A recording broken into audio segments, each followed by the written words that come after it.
the assurance is that we will not leave the Vice President without a security. Mandato po namin yun eh. That is our mandate to protect the President and the Vice President. So we will...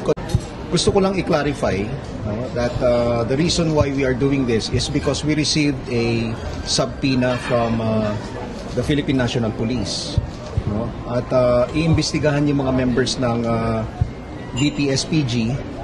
Hindi pa namin alam yung specifics nung kaso or yung investigation. But because yun nga, may subpoena sila, it means to say that hindi nila kayang gampanan yung tungkulin nila to protect and secure the Vice President. That is why we are temporarily pulling them out, replacing them. We are going to replace them.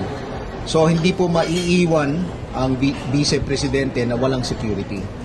Meron pa rin siyang security composed of Philippine National Police members and AFP.